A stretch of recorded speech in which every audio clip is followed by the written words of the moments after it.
Tunduzanos, tudo bem com vocês? Hoje a nossa aula de redação é referente à apostila 2, aula de número 11, páginas 17 a 21, e o tema é reportagem e crônica, dois gêneros narrativos. Vamos lá? Na aula de hoje, vamos ver a reportagem. A reportagem é a base de qualquer veículo de comunicação, pois cabe às notícias o papel de informar, que é o principal papel do jornal. Elas são a base para as colunas assinadas, os editoriais, as charges.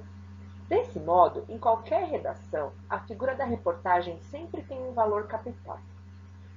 A reportagem é um tipo de texto essencialmente narrativo, e é por meio dela que os fatos e acontecimentos são relatados, que as histórias são contadas, enfim, que as notícias são veiculadas. Então, pessoal, para contar uma história não é fácil, é necessária investigação. E o trabalho de apuração é fundamental para que o jornal tenha precisão e mereça a credibilidade de quem vai ler. Para redigir uma matéria jornalística, é comum empregar uma técnica de redação conhecida como a pirâmide invertida. Os dados mais pertinentes são transmitidos no início do texto da reportagem. O começo de uma reportagem contém sempre o lead, que é o espaço do texto em que o repórter estrutura como as respostas quem, o que, onde, quando, como, porquê. Desse modo, apenas tendo este lead, o leitor já terá as informações essenciais sobre os eventos que vão ser contados na notícia. E aí ele vai decidir se ele vai ler ou não a reportagem até o fim. Além da reportagem, outro gênero jornalístico narrativo bastante lido e valorizado é a crônica.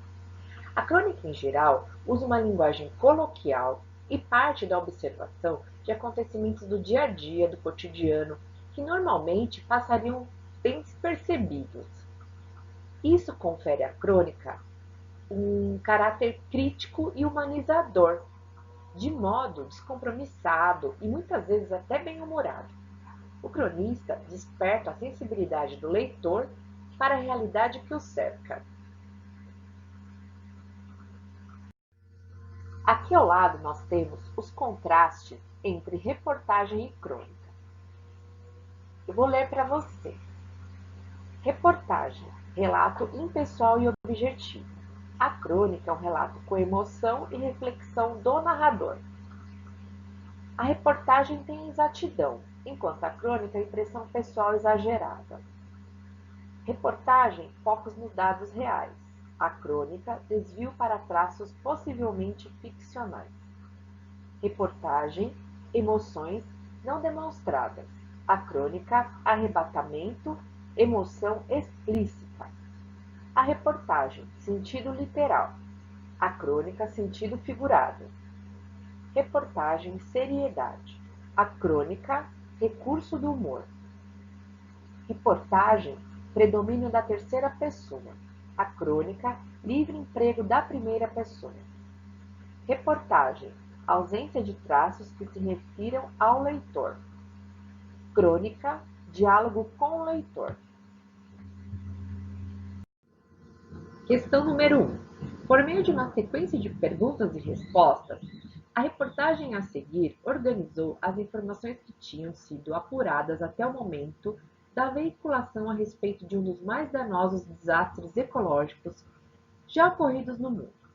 Vamos ler atentamente o texto e, com base nas informações que ele contém e em seu repertório pessoal, você deverá redigir os 2 primeiros parágrafos de uma notícia informando o essencial a respeito desse episódio.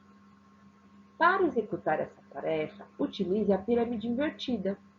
Cada parágrafo deve ter por volta de umas 5 linhas. O que você sabe sobre o rompimento das barragens em Mariana, Minas Gerais? Algumas perguntas sobre o acidente com 2 barragens em Mariana, no interior de Minas Gerais, permanecem sem resposta, mas outras questões já estão claras. O que já se sabe até o momento sobre a tragédia? 1. Onde ficam e quais são as barragens que se romperam? A barragem que rompeu foi a do Fundão, que acabou danificando a barragem de Santarém. Ambas ficam no subdistrito de Bento Rodrigues, a 35 quilômetros do centro do município de Mariana, cidade histórica mineira a 124 quilômetros de distância de Belo Horizonte. 2. A quem pertencem as barragens? A mineradora Samarco, empresa fundada em 1977, que produz pequenas bolas de minério de ferro usadas na produção de aço. A Samarco é controlada pela Vale e pela anglo-australiana BHP Billiton. Ela opera em Minas Gerais e no Espírito Santo e é a 10ª maior exportadora do país. Após a tragédia, a empresa suspendeu as atividades de mineração na região. O governo de Minas embargou o licenciamento de fundamento da empresa, que não pode extrair minério até o cumprimento das exigências de segurança. 3. O que as barragens continham? Lama resultante do rejeito na produção do minério de ferro. De acordo com a Samarco, o rejeito é composto, em sua maior parte, por areia e não apresenta nenhum elemento químico danoso à saúde. Segundo o IBAMA, Instituto Brasileiro do Meio Ambiente e dos Recursos Naturais Renováveis, a lama é composta principalmente por óxido de ferro e areia. A Vale também despejou rejeitos de outra mina, a Alegria, na região. A equipe técnica do Ministério Público coletou amostras da lama da barragem para verificar se ela é tóxica ou não. O parecer sobre a tragédia deve ficar pronto no começo de dezembro. 4. Quando as barragens se romperam? Na tarde do dia 5, numa quinta-feira, por volta das 15h30. As barragens do Fundão, que a maior, se rompeu e transbordou para a de Santarém, na mesma região. 5. Qual o volume de lama que vazou? De acordo com o IBAMA, o volume extravasado foi estipulado em 50 milhões de metros cúbicos, quantidade que encheria 20 mil piscinas olímpicas. 6. O que aconteceu com o subdistrito de Bento Rodrigues, em Mariana? Foi tomado pela lama, que saiu das barragens e foi devastado. A avalanche destruiu a maioria dos imóveis. Mais de 600 pessoas ficaram desabrigadas e foram resgatadas pelo Corpo de Bombeiros. Eles abandonaram as casas e fugiram para partes do distrito, mas afirmaram que nenhum sinal de alerta foi emitido. A Samarco admitiu que avisou moradores somente por telefone. Ainda assim, na lista havia apenas telefones públicos, nenhum de morador e muitos desatualizados. O governo federal liberou o saque do Fundo de Garantia aos atingidos pelo desastre. 7. Outras localidades foram afetadas? Sim. 6 localidades de Mariana, além de Bento Rodrigues, foram atingidas. O detrito das barragens tomou conta, por exemplo, do Rio Galacho e chegou ao município de Barra Longa, a 60 quilômetros de Mariana, a 115 quilômetros de Belo Horizonte. Como a lama também chegou ao Rio Doce, o abastecimento de água foi interrompido em municípios mineiros como Governador Valadares e em municípios do Espírito Santo. 8. Quantas pessoas morreram e quantas estão desaparecidas? Até o momento, 16 corpos foram identificados.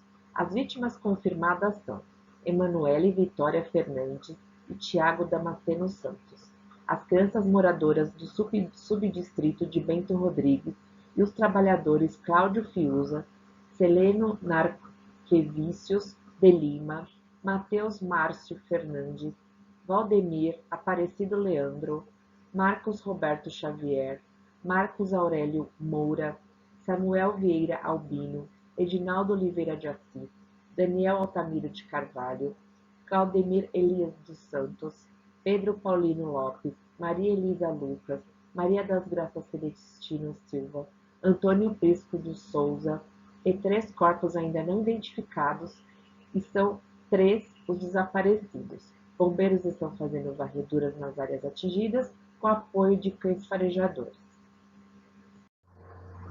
9. As barragens estavam regulares? A barragem do Fundão tinha licença até 2019, mas a mina Germano e a barragem de água Santarém estavam com as licenças de operação vencidas desde maio de 2013 e julho de 2013, respectivamente. A do Fundão passava por uma obra de alteamento para ampliar a sua capacidade. O Ministério Público investiga se a obra tem alguma relação com o acidente. 10. Quem investiga o que aconteceu? O Ministério Público de Minas Gerais abriu um inquérito conduzido por 5 promotores para apurar as causas e responsabilidades. Nenhuma barragem se rompe por acaso. Isso não é uma fatalidade. Precisamos de rigor nessa apuração, afirmou o promotor Carlos Eduardo Ferreira Pinto. A Polícia Civil e a Secretaria do Estado de Meio Ambiente e Desenvolvimento Sustentável também devem investigar o caso. A Samarco informou que contratou 2 especialistas canadenses para ajudar nas investigações. 11. A mineradora já foi punida? O IBAMA, Instituto Brasileiro do Meio Ambiente e dos Recursos Naturais Renováveis, aplicou uma multa de 250 milhões.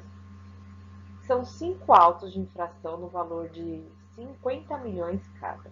A Samarco foi autuada por poluir rios, tornar áreas urbanas impróprias para ocupação humana, causar a interrupção no abastecimento público de água, lançar resíduos em desacordo com as exigências legais, provocar a morte de animais e a perda de biodiversidade ao longo do Rio Doce, colocando em risco a saúde humana. A presidente Dilma Rousseff, do PT, classificou a multa como preliminar, dando a entender que outras punições podem acontecer. O IBAMA informou que os dirigentes da Samarco foram notificados e terão 20 dias para pagar as multas com 30% de desconto ou recorrer administrativamente. A Samarco firmou um acordo com o Ministério Público para destinar ao menos 1 milhão para o pagamento das medidas emergenciais. 12. A lama atingiu o mar? Sim, a lama seguiu o Rio Doce, passando por várias cidades de Minas Gerais e Espírito Santo. No município de Capixaba, em Linhares, ela desembocou no mar. 13. A terra tremeu na região antes dos rompimentos? Sim, a USP, Universidade de São Paulo, e a UMB, Universidade de Brasília, detectaram tremores de pequena magnitude na região no começo da tarde de quinta-feira, entre 14 e 15 horas, antes do rompimento das barragens. Mas ainda não se sabe o que provocou os tremores, nem se a tragédia está relacionada a eles. 2. Observe a seguir a reprodução de uma pintura do holandês Peter Paul Rubens, 1577 a 1640. As Três Graças, baseadas na antiga mitologia grega, em que as graças eram consideradas deusas da beleza. Nessa obra, portanto, o artista configura um modelo de beleza válido em sua época, dentro da visão de mundo características do estilo barroco. Uma curiosidade sobre esta obra é que, normalmente, as Três Graças são representadas como Rubens mostra em sua composição: 3 jovens nuas de pé, entrelaçada pelos ombros, sendo que no meio encontra-se de costas para o observador. Elas se encontram entre árvores e a da direita tem como modelo a esposa do artista Helene von Mondt. Baseado na tela, Carlos Drummond de Andrade escreveu uma crônica. Vamos à leitura. As Três Graças. Um doutor em estética do corpo, ao visitar o Museu do Prado em Madrid, achou que as Três Graças, na tela de Rubens, sofriam de celulite. mais acentuada na graça do centro. Procurou o diretor do museu e sugeriu-lhe que o quadro fosse submetido a tratamento especial, de modo a ajustar os nus femininos dos cânones de beleza e rigidez que hoje cultuamos. O diretor ouviu polidamente e respondeu que nada havia a fazer, pois as obras-primas do passado são intocáveis, salvo quando acidente ou atentado tornam imperativa a restauração. Além do mais, pode ser que no século XVII o que hoje chamamos de celulite fosse uma graça suplementar. À noite, o esteta, inconformado, tentou penetrar no museu. Foi impedido e preso. Interrogado, explicou que queria raptar o quadro e confiá-lo a famoso especialista em cirurgia plástica, pois o caso não era de restauração nem de regime alimentar. Seria a primeira vez em que uma obra de arte receberia tratamento médico especializado. Foi o que tornaria, foi o qual tornaria ao museu. O homem foi mandado embora, com a advertência de que a presença não seria mais tolerada em países espanhóis. É aconselhado a frequentar assiduidamente as praias para se habituar às imperfeições do corpo humano, que formam a imperfeição relativa. Agora é com você. Inspire-se na escultura ao lado para criar uma crônica à moda do Drummond. Crie uma personagem atual e também intrigada com a obra, queira aperfeiçoá-la. Não se esqueça de expor as motivações da personagem e como isso é recebido pelas pessoas às quais ela expõe a sua intenção.